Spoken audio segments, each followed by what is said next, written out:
시청자 여러분 안녕하십니까? BTV 뉴스 특보입니다. 충북과 전남 등 고병환성 AI가 가금류 농장에서도 발생하면서 방역이 강화되고 있는데요.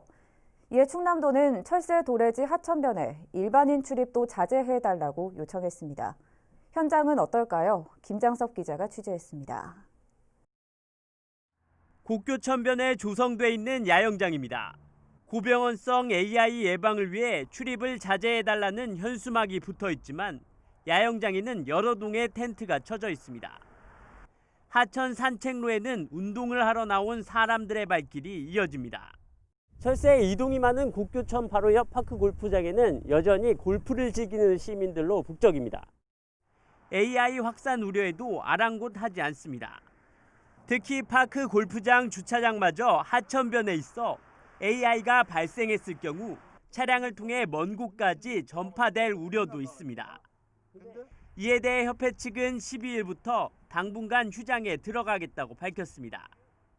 며칠 전부터 이제 격일제로 그냥 하는데 이번 주까지만 하고 내주부터는 시작한대요. AI 확산으로 정부와 충남도, 지자체가 하천변 출입 자제를 요청하고 있지만 가금류 농가나 출입 차량과 달리 강제력이 없다 보니 일반 시민들의 출입 자체를 막기에는 한계가 있습니다. 강제적으로 다 이게 할 수 있는 법적 근거가 없어요. 이제 그러다 보니까 이제 권고하고 자제해달라고 할 수밖에 없는 입장이죠. 고병원성 AI가 전국적으로 확산 위기에 놓여 있는 가운데 다소 불편하더라도 시민들의 방역 동참이 필요합니다. BTV 뉴스 김장섭입니다. 10일부터 자전거 도로에서도 전동 킥보드가 달릴 수 있게 되는 등 전동 킥보드 이용에 대한 규제가 대폭 완화됐습니다. 자전거 도로가 잘 구축되어 있는 세종시에서는 이용이 보다 활성화될 걸로 보이는데요. 하지만 안전에 대한 문제가 꾸준히 제기되면서 또 다른 규제안이 마련됐다고 합니다. 앞으로 어떻게 운영될 예정인지 김우순 기자가 취재했습니다. 전동 킥보드를 탄 시민이 횡단보도를 건너 자전거 도로를 달립니다. 이 같은 행위가 지금까진 불법이었지만 이젠 합법적으로 바뀌었습니다. 그동안 전동 킥보드는 원동기 자전거로 분류돼 일반 차도에서만 운행이 가능했지만 도로교통법 개정으로 10일부터 자전거 도로 운행이 가능해진 겁니다. 자전거 도로 이용하는 사람들 입장에서는 편해질 수는 있긴 하겠지만 확실히 오토바이만큼 위험하지 않나. 그래서 조심히 타야겠다 생각 항상 하면서 타죠. 이와 함께 이제부터 면허 없이도 만 13세 이상이면 전동 킥보드를 탈 수 있습니다. 헬멧 등 안전장비 착용은 여전히 의무 규정으로 돼 있지만 범칙금이 사라지면서 사실상 의미 없는 규정이 됐습니다. 다만 음주운전에 대한 처벌은 여전히 가능합니다. 이처럼 개인형 이동장치에 대한 규제가 완화되면서 자전거 도로가 잘 구축되어 있는 세종시에선 이러한 전동 킥보드에 대한 이용이 보다 활성화될 것으로 보입니다.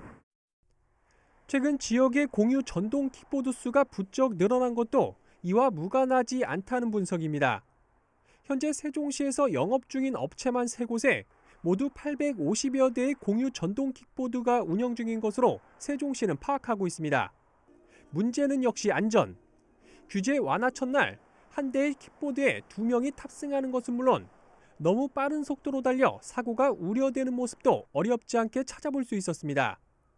또 공유 전동 킥보드의 경우 도심 곳곳에 암초로 자리하고 있다는 점도 불안 요소로 꼽힙니다. 도로폭이 좁은 데 같은 경우에는 이제 저게 있으면 뭉쳐 다니기 좀 불편하고.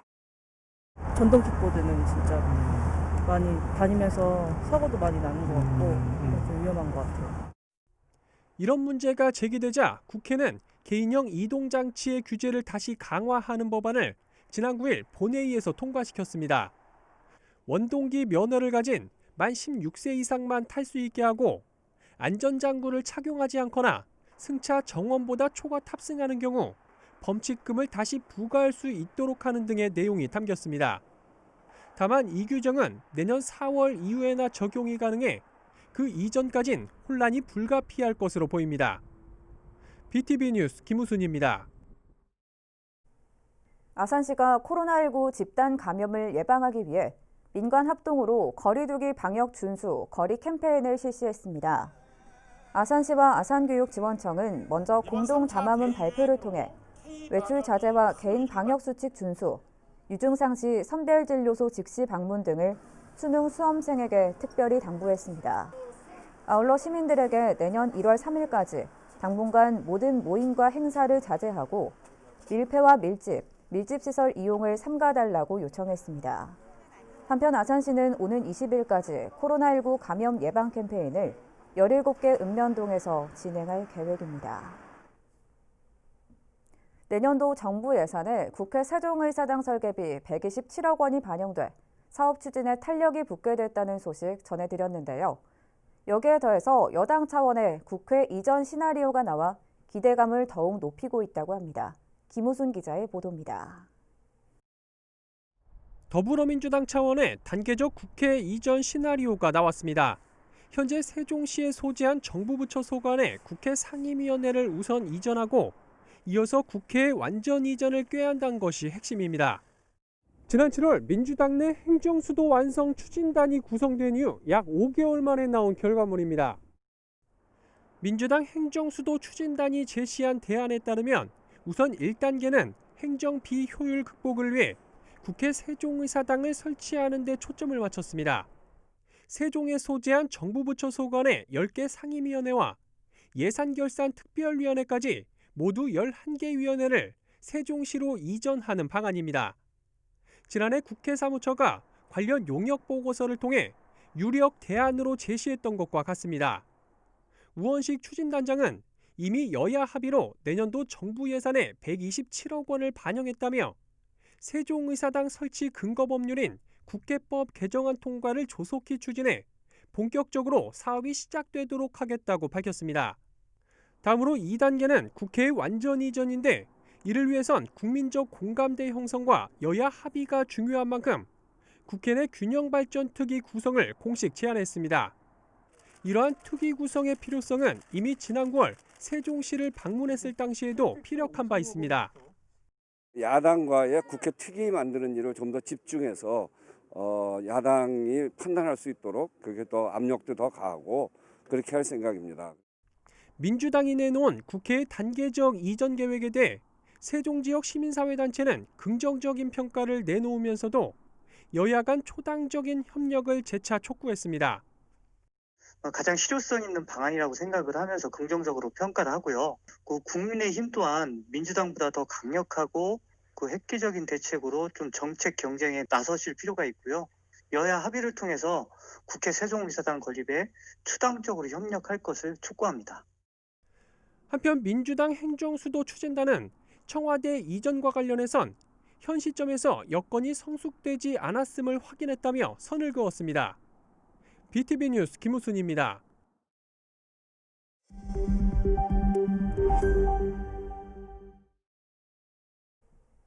지난 10월 아산시가 중부권 최초로 캠핑카 전용 공영주차장을 만들었다고 대대적으로 홍보 활동을 펼쳤는데요. 막상 운영에 들어가 보니 신청자가 하나도 없어 주차장이 텅텅 비었다고 합니다. 왜 그런 건지 김장섭 기자가 취재했습니다. 이달부터 운영에 들어간 아산시 캠핑용 자동차 전용 공영 주차장입니다. 부지 1,100여 제곱미터에 모두 29면으로 2억 5천만 원의 예산이 투입됐습니다. 하지만 어찌 된 일인지 현재 주차장 안은 텅텅 비어 있습니다. 지난달 25일부터 이틀간 이용 신청을 받았는데 단 한 명도 신청을 하지 않은 겁니다. 이번 달에는 아직까지는 등록 대수가 없고요. 12월 달에는 아직까지 지금 등록하신 게 없어요. 가장 큰 문제는 주차장에 경사가 심하다는 것. 차량 높이와 무게가 있는 캠핑카의 경우 경사가 있는 곳에 주차하기에 적합하지 않습니다. 실제로 인터넷 커뮤니티에서도 경사에 대한 문제점이 지적되고 있습니다. 여기에 좁은 출입구와 반년 단위로 이용권을 사야 하는 점 등도 불편한 점으로 꼽히고 있습니다. 캠핑카 전용 주차장입니다. 보시는 것처럼 주차 공간 바로 앞에 차량 인식기가 설치되어 있습니다. 실제 이용객에 대한 수요 조사나 의견 수렴을 하기만 했어도 막을 수 있는 문제였지만 이루어지지 않았습니다. 문제가 불거지자 아산시는 2천만 원을 더 들여 캠핑카가 기울어지지 않도록 수평을 맞출 수 있는 주차 보조 장치를 이번 주 내로 설치하겠다고 말했습니다. 또한 정기권 기간 등은 주차장을 운영하면서 이용자들에 대한 의견을 수렴 후 조치하는 한편 동호회 등에 지속적으로 홍보 활동을 펼치겠다고 밝혔습니다. 중부권 최초 캠핑용 자동차 전용 공영 주차장을 설치했다고 홍보 활동을 펼친 아산시. 하지만 정작 캠핑카 이용객들에게는 외면을 받고 있습니다. BTV 뉴스 김장섭입니다. 아산시가 겨울철 식중독의 주된 원인인 노로바이러스 감염증에 대해 주의를 당부했습니다. 노로바이러스 감염증은 노로바이러스에 오염된 물이나 음식을 섭취하거나 감염 환자와 접촉했을 경우 감염될 수 있습니다. 노로바이러스에 감염되면 통상적으로 하루나 이틀 내에 구토나 설사, 복통 등의 증상이 나타나며 심한 경우에는 탈수로 이어질 수 있습니다. 아산시 보건소는 노로바이러스 예방을 위해서 비누로 30초 이상 손을 자주 씻고 굴이나 생선 등은 충분히 익혀 먹으며 되도록 물도 끓여 마셔달라고 당부했습니다. 아산시 노동상담소가 비대면 상담이 가능하도록 온라인 서비스를 확대 운영합니다. 온라인 상담을 희망하는 사람은 SNS나 화상전화, 홈페이지 노동상담 코너를 이용하면 됩니다. 접수는 24시간 언제든 편리한 시간에 가능하며 노동상담소는 접수 다음 날까지 상담을 진행하게 됩니다. 천안시가 불당동 번영로에 보행 육교를 설치합니다. 천안시는 어린이들의 통학로 보행 안전과 주민들의 이동 편의 증진을 위해 보행 육교 설치 사업을 추진한다고 밝혔습니다. 육교는 NH농협은행 번영로 지점과 맞은편 상가지역, 그리고 불당 호반 베르디움을 연결하는 L자형으로 설치됩니다. 총 사업비 22억 3천만 원이 투입되며 이달 중에 공사를 시작해 내년 2월 완공될 예정입니다. 충남 농업회의소가 민주당 충남도당의 김득은 도의원에 대한 징계 중단을 요청했습니다. 충남 35개 농업인 단체가 활동하고 있는 충남 농업회의소는 탄원서를 통해 김득은 도의원은 농어민 수당 결정 과정 등 일련의 정책 추진에 있어서 도의회와의 소통 부족을 질타한 것이라며 민주당 충남도당에 김득은 의원에 대한 징계를 재고해달라고 부탁했습니다. 한편 김득은 도의원은 지난달 6일 충남도 농림축산국 행정사무강사 중 발언한 내용으로 막말 논란에 휩싸였으며 이와 관련해 지난달 19일 공식 사과했습니다. 충남도 교육청이 국민권익위원회가 발표한 2020년 공공기관 청렴도 측정 결과 2등급을 받았습니다. 이는 지난해에 비해 2단계 상승한 결과로 공사관리와 물품 계약 분야에서 충남교육청의 행정 서비스를 받는 민원인들에게 평가받는 외부 청렴도가 대폭 상승했습니다. 교육청은 그동안 외부 청렴도 향상을 위해 찾아가는 청렴 교육을 비롯해 익명 제보 시스템과 클린 신고센터를 운영해 왔으며 내부 청렴도 향상을 위해 갑질 부당 업무 지시 개선을 위한 갑질 근절 지침을 마련했습니다. 교육청은 앞으로도 금품과 향응수수 공무원에 대한 징계를 강화하는 등 청렴도 향상에 앞장설 계획입니다. 택지 개발과 같이 토지에서 발생하는 개발이익의 일부에 대해서는 법적으로 시행자에게 개발 부담금을 징수할 수 있도록 돼 있습니다.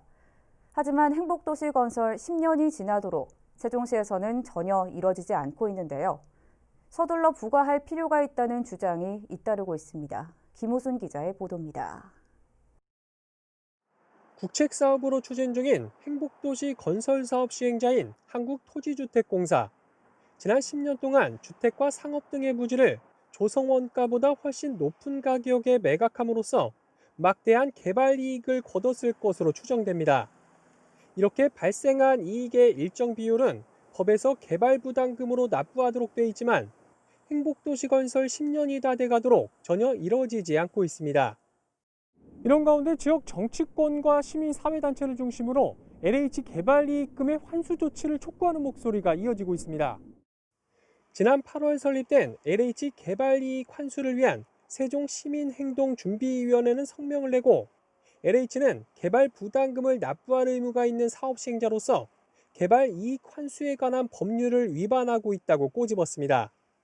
법에는 전체 건설 사업 중 일부가 준공된 경우 준공된 날부터 5개월 안에 개발 부담금을 납부해야 한다고 규정되어 있는데도 이를 지키지 않고 있다는 겁니다. LH는 이 사업이 전체 그 사업이 종료되었을 때 부과할 수 있다. 2030년 이후에 부과할 수 있다라는 이야기고, 저희 쪽 의견은 건물 등이 준공이 되면은 바로 부과할 수 있다라는 거거든요. 그런 점에서 이제 법률을 위반하고 있다.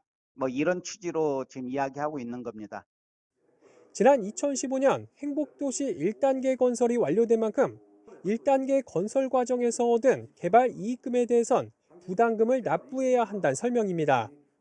특히 관련 법상 개발 부담금을 징수할 수 있는 권리는 사업이 준공된 시점부터 5년 동안 행사하지 않을 경우 소멸될 수 있는 만큼 올해가 가기 전에 세종시는 부담금을 부과해야 한다고 주장했습니다.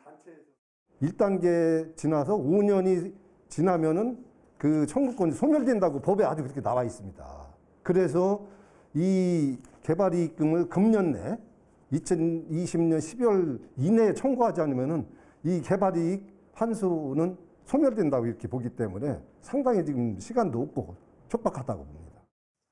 이에 대해 세종시는 LH로부터 개발 부담금을 산출하기 위한 자료를 전달받지 못해 부과하지 못하고 있는 것이라며 이럴 경우 소멸시효는 자동 연장된다는 국토부의 유권 해석을 얻은 바 있다고 밝혔습니다. 아울러 현재 LH와 협의를 통해 개발이 준공된 행복도시 1, 2, 3생활권에 대한 개발 부담금을 우선 납부하는 방안을 논의 중이라고 밝혔습니다. BTV 뉴스 김우순입니다. 세종시가 노후 경유차를 대상으로 배출가스 특별 단속에 나섭니다. 이는 미세먼지 농도가 높아지는 겨울철을 맞아 대기질을 개선하기 위한 것으로 내년 3월까지 이뤄질 예정입니다. 단속 방식은 가스 배출량이 많은 버스터미널 차고지 등 차량 집중 지역을 찾아 검사하는 방문 방식 위주로 벌일 계획입니다. 배출가스 허용 기준을 초과한 차량은 15일 이내 차량을 정비하도록 개선 명령을 받게 되며 점검을 기피하거나 방해할 경우 200만 원 이하의 과태료가 부과됩니다. 세종시가 추진한 연기향교 문화재 활용 사업이 문화재청이 주관하는 올해 지역문화재 활용사업 평가에서 우수사업으로 선정됐습니다. 이로써 연기향교는 지난 2018년부터 3년 연속으로 문화재 활용 우수사업에 선정돼 명예의 전당에 등재되는 쾌거를 거뒀습니다. 세종시 관계자는 3년 연속 우수사업 선정은 문화재의 가치를 계승하고 활성화를 위해 노력한 시민들 덕이라며 앞으로도 시민들의 다양한 요구에 맞는 프로그램을 지속적으로 발굴, 지원하도록 하겠다고 말했습니다. 내년부터 세종시에서 시민들이 직접 수도 사용량을 실시간으로 확인할 수 있는 상하수도 요금정보 통합관리 시스템이 본격 운영됩니다. 세종시는 지난 7월부터 시작된 관련 시스템 구축을 이달 말까지 모두 완료하고 내년 초부터 본격 서비스할 계획이라고 밝혔습니다.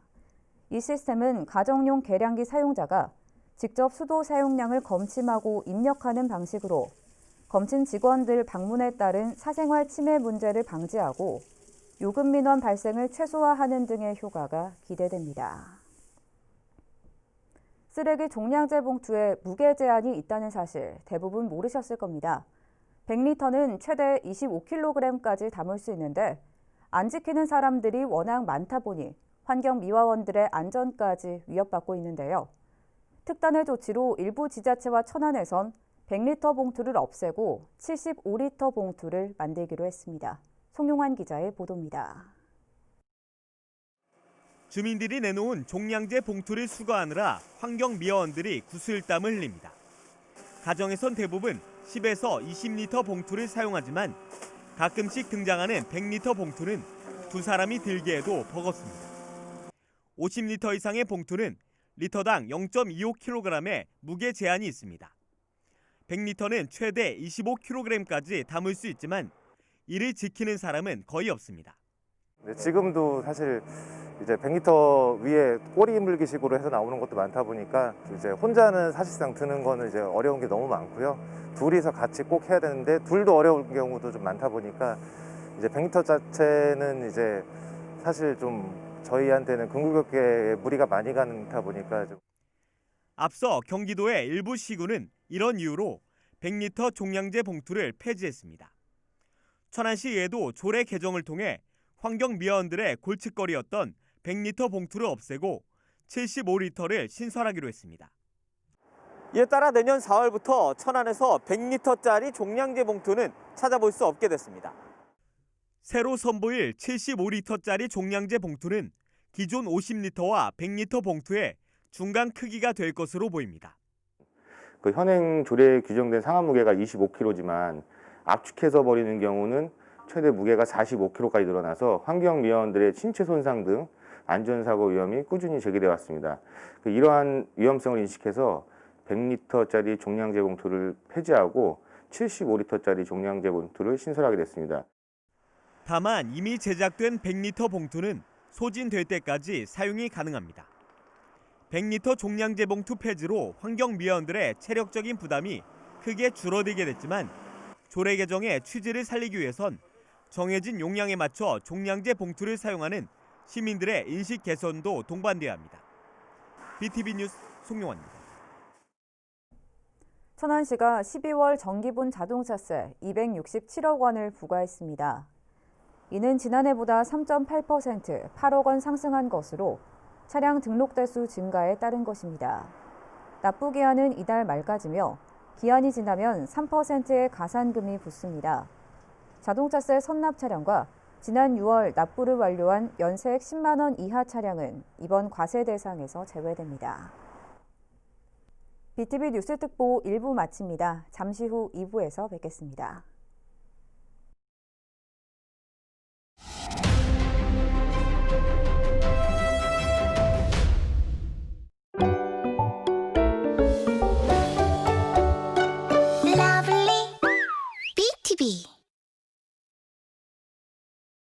지진 발생 시 행동 요령을 잘 익혀서 슬기롭게 대처하기. 슬기로운 지진 행동 요령.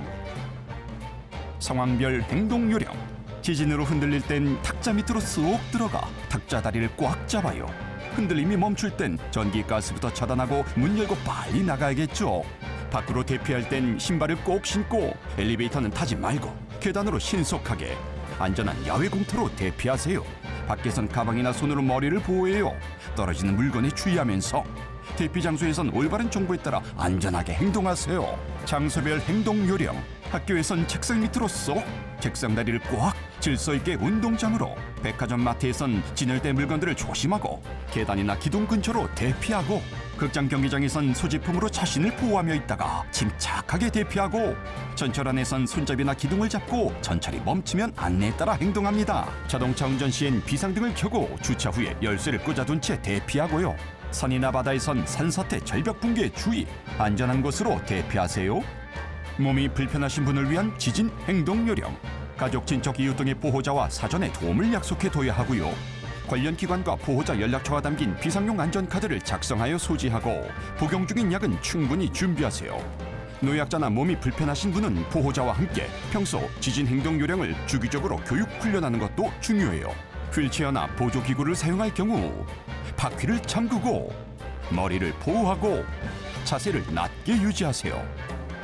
영유아와 함께 있을 땐 유모차보다는 아기띠를 하고 어린이는 신발을 신겨서 안고 대피하세요. 지진 행동 요령. 자기 자신을 위해, 가족과 이웃을 위해 미리 대비하고 알아두세요. 슬기로운 지진 행동 요령 끝!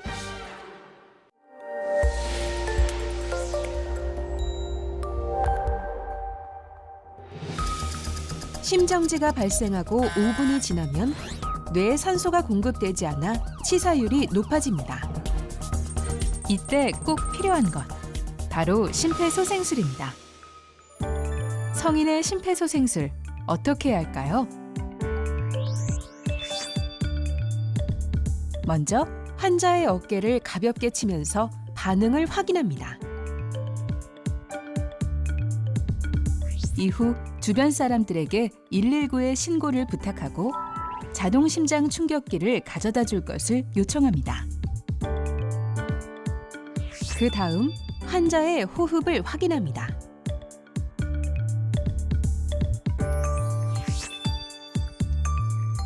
가슴 압박은 가슴 중앙인 가슴뼈 부위의 양쪽을 깍지 낀 상태로 손바닥 아래 부위만을 접촉시킵니다.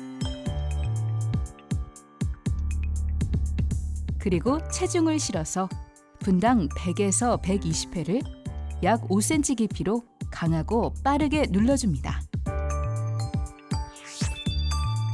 시술자의 어깨는 환자의 가슴뼈와 맞닿는 부위와 반드시 수직이 되도록 합니다.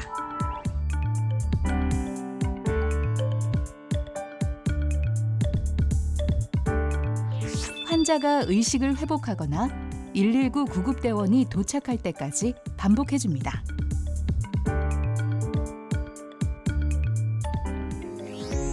첫째, 환자의 반응을 확인하고 119의 신고와 자동 심장 충격기를 요청합니다. 둘째, 호흡을 확인합니다. 셋째, 분당 100에서 120회, 약 5cm 깊이로 가슴 압박을 시행합니다. 넷째, 팔꿈치를 굽히지 않도록 수직을 유지하며 반복합니다.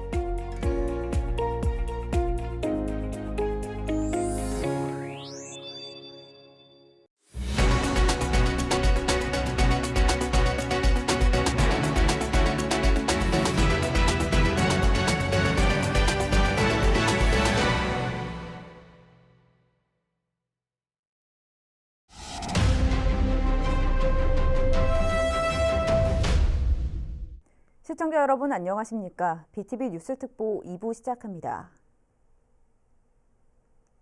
10일부터 자전거 도로에도 전동 킥보드가 달릴 수 있게 되는 등 전동 킥보드 이용에 대한 규제가 대폭 완화됐습니다. 자전거 도로가 잘 구축돼 있는 세종시에서는 이용이 보다 활성화될 걸로 보이는데요. 하지만 안전에 대한 문제가 꾸준히 제기되면서 또 다른 규제안이 마련됐다고 합니다. 앞으로 어떻게 운영될 예정인지 김우순 기자가 취재했습니다. 전동 킥보드를 탄 시민이 횡단보도를 건너 자전거 도로를 달립니다. 이 같은 행위가 지금까진 불법이었지만 이젠 합법적으로 바뀌었습니다.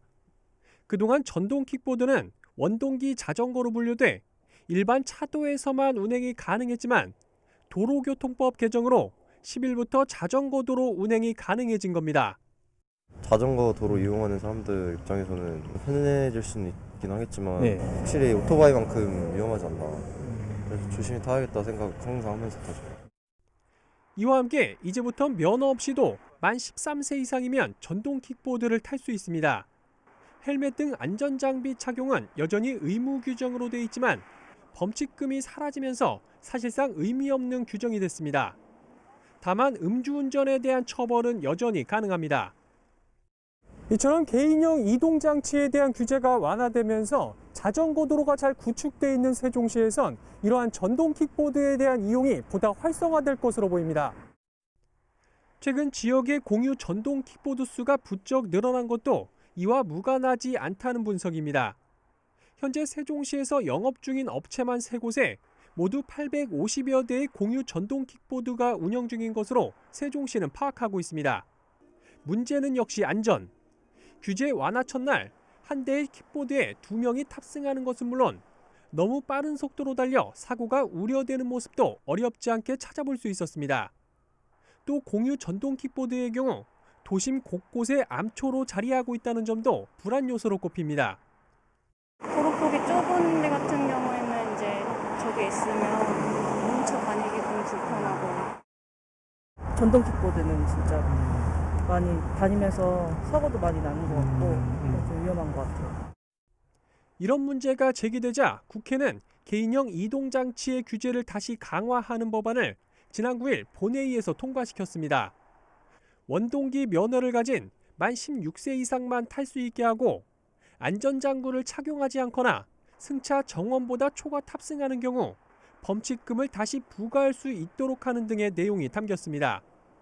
다만 이 규정은 내년 4월 이후에나 적용이 가능해 그 이전까진 혼란이 불가피할 것으로 보입니다. BTV 뉴스 김우순입니다. 충북과 전남 등 고병원성 AI가 가금류 농장에서도 발생하면서 방역이 강화되고 있는데요. 이에 충남도는 철새 도래지 하천변에 일반인 출입도 자제해달라고 요청했습니다. 현장은 어떨까요? 김장섭 기자가 취재했습니다. 국교천변에 조성돼 있는 야영장입니다.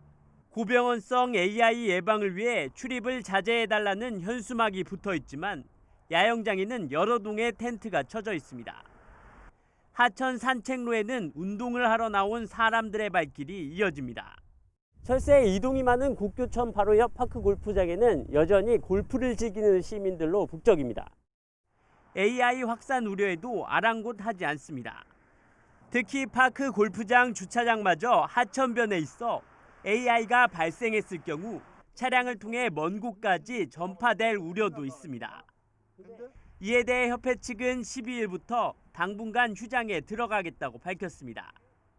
며칠 전부터 이제 격일제로 그냥 하는데 이번 주까지만 하고 내주부터는 시작한 거예요.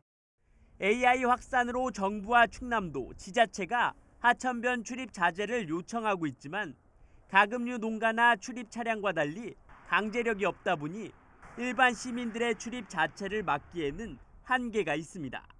강제적으로 다 이게 할 수 있는 법적 근거가 없어요. 이제 그러다 보니까 이제 권고하고 자제해달라고 할 수밖에 없는 입장이죠. 고병원성 AI가 전국적으로 확산 위기에 놓여 있는 가운데 다소 불편하더라도 시민들의 방역 동참이 필요합니다. BTV 뉴스 김장섭입니다. 아산시가 코로나19 집단 감염을 예방하기 위해 민관 합동으로 거리두기 방역 준수 거리 캠페인을 실시했습니다.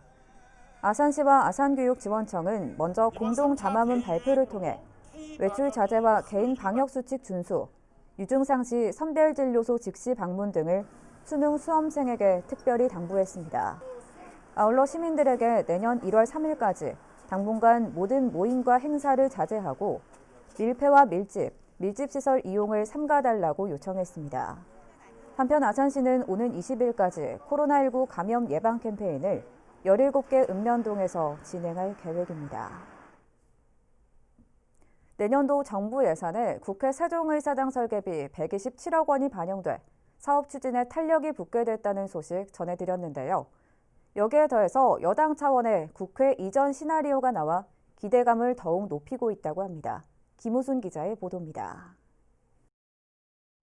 더불어민주당 차원의 단계적 국회 이전 시나리오가 나왔습니다.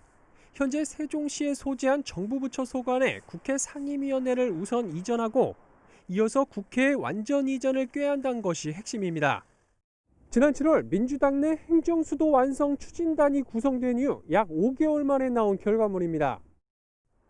민주당 행정수도 추진단이 제시한 대안에 따르면 우선 1단계는 행정 비효율 극복을 위해 국회 세종의사당을 설치하는 데 초점을 맞췄습니다. 세종에 소재한 정부 부처 소관의 10개 상임위원회와 예산결산특별위원회까지 모두 11개 위원회를 세종시로 이전하는 방안입니다. 지난해 국회 사무처가 관련 용역 보고서를 통해 유력 대안으로 제시했던 것과 같습니다.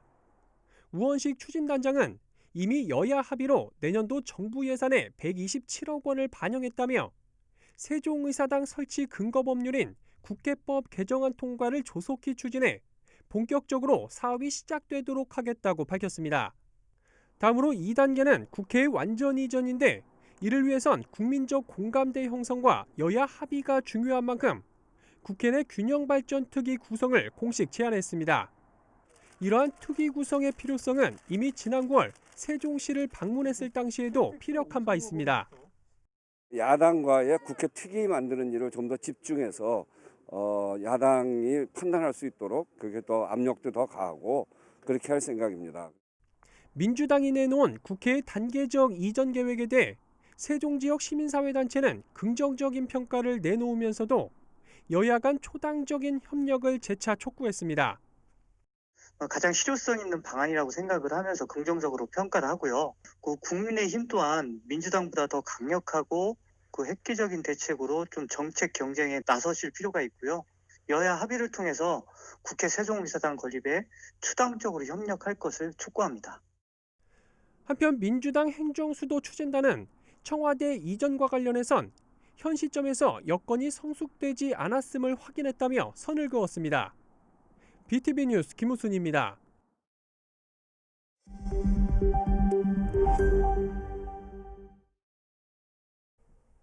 지난 10월 아산시가 중부권 최초로 캠핑카 전용 공영 주차장을 만들었다고 대대적으로 홍보 활동을 펼쳤는데요. 막상 운영에 들어가 보니 신청자가 하나도 없어 주차장이 텅텅 비었다고 합니다. 왜 그런 건지 김장섭 기자가 취재했습니다. 이달부터 운영에 들어간 아산시 캠핑용 자동차 전용 공영 주차장입니다. 부지 1,100여 제곱미터에 모두 29면으로 2억 5천만 원의 예산이 투입됐습니다. 하지만 어찌 된 일인지 현재 주차장 안은 텅텅 비어 있습니다. 지난달 25일부터 이틀간 이용 신청을 받았는데 단 한 명도 신청을 하지 않은 겁니다. 이번 달에는 아직까지는 등록 대수가 없고요. 12월 달에는 아직까지 지금 등록하신 게 없어요. 가장 큰 문제는 주차장에 경사가 심하다는 것. 차량 높이와 무게가 있는 캠핑카의 경우 경사가 있는 곳에 주차하기에 적합하지 않습니다. 실제로 인터넷 커뮤니티에서도 경사에 대한 문제점이 지적되고 있습니다. 여기에 좁은 출입구와 반년 단위로 이용권을 사야 하는 점 등도 불편한 점으로 꼽히고 있습니다. 캠핑카 전용 주차장입니다. 보시는 것처럼 주차 공간 바로 앞에 차량 인식기가 설치되어 있습니다. 실제 이용객에 대한 수요 조사나 의견 수렴을 하기만 했어도 막을 수 있는 문제였지만 이루어지지 않았습니다. 문제가 불거지자 아산시는 2천만 원을 더 들여 캠핑카가 기울어지지 않도록 수평을 맞출 수 있는 주차 보조 장치를 이번 주 내로 설치하겠다고 말했습니다. 또한 정기권 기간 등은 주차장을 운영하면서 이용자들에 대한 의견을 수렴 후 조치하는 한편 동호회 등에 지속적으로 홍보 활동을 펼치겠다고 밝혔습니다. 중부권 최초 캠핑용 자동차 전용 공영 주차장을 설치했다고 홍보 활동을 펼친 아산시. 하지만 정작 캠핑카 이용객들에게는 외면을 받고 있습니다. BTV 뉴스 김장섭입니다. 아산시가 겨울철 식중독의 주된 원인인 노로바이러스 감염증에 대해 주의를 당부했습니다. 노로바이러스 감염증은 노로바이러스에 오염된 물이나 음식을 섭취하거나 감염 환자와 접촉했을 경우 감염될 수 있습니다.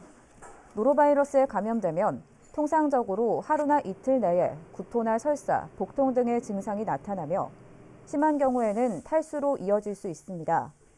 아산시 보건소는 노로바이러스 예방을 위해서 비누로 30초 이상 손을 자주 씻고 굴이나 생선 등은 충분히 익혀 먹으며 되도록 물도 끓여 마셔달라고 당부했습니다. 아산시 노동상담소가 비대면 상담이 가능하도록 온라인 서비스를 확대 운영합니다. 온라인 상담을 희망하는 사람은 SNS나 화상전화, 홈페이지 노동상담 코너를 이용하면 됩니다. 접수는 24시간 언제든 편리한 시간에 가능하며 노동상담소는 접수 다음 날까지 상담을 진행하게 됩니다. 천안시가 불당동 번영로에 보행 육교를 설치합니다.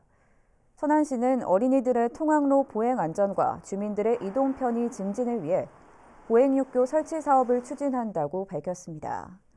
육교는 NH농협은행 번영로 지점과 맞은편 상가지역, 그리고 불당 호반 베르디움을 연결하는 L자형으로 설치됩니다. 총 사업비 22억 3천만 원이 투입되며 이달 중에 공사를 시작해 내년 2월 완공될 예정입니다. 충남 농업회의소가 민주당 충남도당의 김득은 도의원에 대한 징계 중단을 요청했습니다. 충남 35개 농업인 단체가 활동하고 있는 충남농업회의소는 탄원서를 통해 김득은 도의원은 농어민 수당 결정 과정 등 일련의 정책 추진에 있어서 도의회와의 소통 부족을 질타한 것이라며 민주당 충남도당에 김득은 의원에 대한 징계를 재고해달라고 부탁했습니다. 한편 김득은 도의원은 지난달 6일 충남도 농림축산국 행정사무강사 중 발언한 내용으로 막말 논란에 휩싸였으며 이와 관련해 지난달 19일 공식 사과했습니다. 충남도 교육청이 국민권익위원회가 발표한 2020년 공공기관 청렴도 측정 결과 2등급을 받았습니다. 이는 지난해에 비해 2단계 상승한 결과로 공사관리와 물품 계약 분야에서 충남교육청의 행정 서비스를 받는 민원인들에게 평가받는 외부 청렴도가 대폭 상승했습니다. 교육청은 그동안 외부 청렴도 향상을 위해 찾아가는 청렴 교육을 비롯해 익명 제보 시스템과 클린 신고센터를 운영해왔으며 내부 청렴도 향상을 위해 갑질 부당 업무 지시 개선을 위한 갑질 근절 지침을 마련했습니다. 교육청은 앞으로도 금품과 향응수수 공무원에 대한 징계를 강화하는 등 청렴도 향상에 앞장설 계획입니다. 택지 개발과 같이 토지에서 발생하는 개발이익의 일부에 대해서는 법적으로 시행자에게 개발 부담금을 징수할 수 있도록 돼 있습니다. 하지만 행복도시 건설 10년이 지나도록 세종시에서는 전혀 이뤄지지 않고 있는데요. 서둘러 부과할 필요가 있다는 주장이 잇따르고 있습니다. 김호순 기자의 보도입니다. 국책 사업으로 추진 중인 행복도시 건설 사업 시행자인 한국토지주택공사. 지난 10년 동안 주택과 상업 등의 부지를 조성원가보다 훨씬 높은 가격에 매각함으로써 막대한 개발 이익을 거뒀을 것으로 추정됩니다. 이렇게 발생한 이익의 일정 비율은 법에서 개발 부담금으로 납부하도록 돼 있지만 행복도시 건설 10년이 다 돼가도록 전혀 이뤄지지 않고 있습니다. 이런 가운데 지역 정치권과 시민사회단체를 중심으로 LH 개발이익금의 환수 조치를 촉구하는 목소리가 이어지고 있습니다. 지난 8월 설립된 LH 개발이익 환수를 위한 세종시민행동준비위원회는 성명을 내고 LH는 개발 부담금을 납부할 의무가 있는 사업 시행자로서 개발 이익 환수에 관한 법률을 위반하고 있다고 꼬집었습니다. 법에는 전체 건설 사업 중 일부가 준공된 경우 준공된 날부터 5개월 안에 개발 부담금을 납부해야 한다고 규정되어 있는데도 이를 지키지 않고 있다는 겁니다.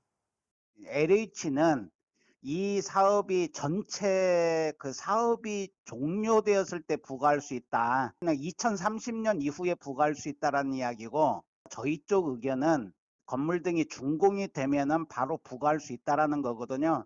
그런 점에서 이제 법률을 위반하고 있다. 뭐 이런 취지로 지금 이야기하고 있는 겁니다. 지난 2015년 행복도시 1단계 건설이 완료된 만큼 1단계 건설 과정에서 얻은 개발 이익금에 대해선 부담금을 납부해야 한다는 설명입니다. 특히 관련 법상 개발 부담금을 징수할 수 있는 권리는 사업이 준공된 시점부터 5년 동안 행사하지 않을 경우 소멸될 수 있는 만큼 올해가 가기 전에 세종시는 부담금을 부과해야 한다고 주장했습니다. 1단계 지나서 5년이 지나면은 그 청구권이 소멸된다고 법에 아주 그렇게 나와 있습니다. 그래서 이 개발이익금을 금년 내 2020년 12월 이내에 청구하지 않으면은 이 개발이익 환수는 소멸된다고 이렇게 보기 때문에 상당히 지금 시간도 없고 촉박하다고 봅니다. 이에 대해 세종시는 LH로부터 개발 부담금을 산출하기 위한 자료를 전달받지 못해 부과하지 못하고 있는 것이라며 이럴 경우 소멸시효는 자동 연장된다는 국토부의 유권 해석을 얻은 바 있다고 밝혔습니다.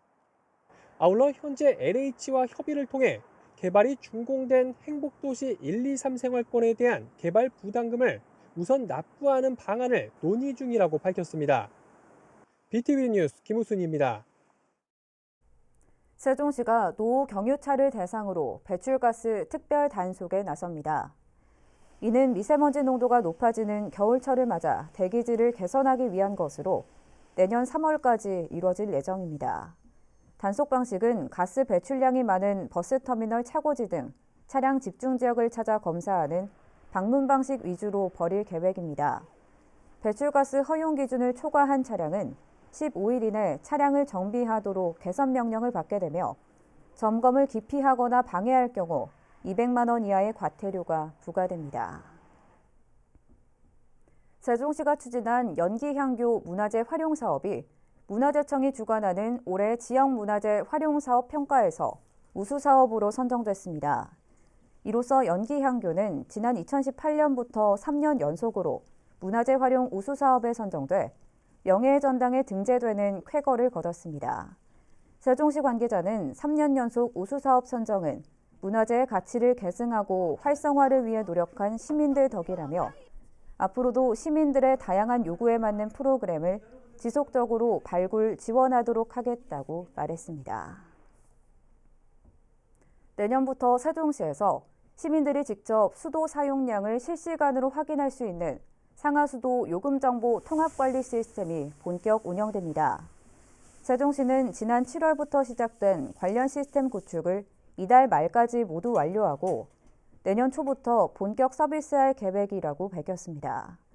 이 시스템은 가정용 계량기 사용자가 직접 수도 사용량을 검침하고 입력하는 방식으로 검침 직원들 방문에 따른 사생활 침해 문제를 방지하고 요금 민원 발생을 최소화하는 등의 효과가 기대됩니다. 쓰레기 종량제 봉투에 무게 제한이 있다는 사실 대부분 모르셨을 겁니다. 100리터는 최대 25kg까지 담을 수 있는데 안 지키는 사람들이 워낙 많다 보니 환경미화원들의 안전까지 위협받고 있는데요. 특단의 조치로 일부 지자체와 천안에선 100리터 봉투를 없애고 75리터 봉투를 만들기로 했습니다. 송용환 기자의 보도입니다. 주민들이 내놓은 종량제 봉투를 수거하느라 환경미화원들이 구슬땀을 흘립니다. 가정에선 대부분 10에서 20리터 봉투를 사용하지만 가끔씩 등장하는 100리터 봉투는 두 사람이 들기에도 버겁습니다. 50리터 이상의 봉투는 리터당 0.25kg의 무게 제한이 있습니다. 100리터는 최대 25kg까지 담을 수 있지만 이를 지키는 사람은 거의 없습니다. 지금도 사실 이제 100리터 위에 꼬리 물기식으로 해서 나오는 것도 많다 보니까 이제 혼자는 사실상 드는 거는 이제 어려운 게 너무 많고요. 둘이서 같이 꼭 해야 되는데 둘도 어려운 경우도 좀 많다 보니까 이제 100리터 자체는 이제 사실 좀 저희한테는 궁극적에 무리가 많이 가다 보니까 좀. 앞서 경기도의 일부 시군은 이런 이유로 100리터 종량제 봉투를 폐지했습니다. 천안시의회도 조례 개정을 통해 환경미화원들의 골칫거리였던 100리터 봉투를 없애고 75리터를 신설하기로 했습니다. 이에 따라 내년 4월부터 천안에서 100리터짜리 종량제 봉투는 찾아볼 수 없게 됐습니다. 새로 선보일 75리터짜리 종량제 봉투는 기존 50리터와 100리터 봉투의 중간 크기가 될 것으로 보입니다. 그 현행 조례에 규정된 상한 무게가 25kg지만 압축해서 버리는 경우는 최대 무게가 45kg까지 늘어나서 환경미화원들의 신체 손상 등 안전사고 위험이 꾸준히 제기돼 왔습니다. 이러한 위험성을 인식해서 100리터짜리 종량제 봉투를 폐지하고 75리터짜리 종량제 봉투를 신설하게 됐습니다. 다만 이미 제작된 100리터 봉투는 소진될 때까지 사용이 가능합니다. 100리터 종량제 봉투 폐지로 환경미화원들의 체력적인 부담이 크게 줄어들게 됐지만 조례 개정의 취지를 살리기 위해선 정해진 용량에 맞춰 종량제 봉투를 사용하는 시민들의 인식 개선도 동반돼야 합니다. BTV 뉴스 송용환입니다. 천안시가 12월 정기분 자동차세 267억 원을 부과했습니다. 이는 지난해보다 3.8% 8억 원 상승한 것으로 차량 등록 대수 증가에 따른 것입니다. 납부 기한은 이달 말까지며 기한이 지나면 3%의 가산금이 붙습니다. 자동차세 선납 차량과 지난 6월 납부를 완료한 연세액 10만 원 이하 차량은 이번 과세 대상에서 제외됩니다. 이상으로 BTV 뉴스 특보를 마칩니다. 시청해주신 여러분 고맙습니다.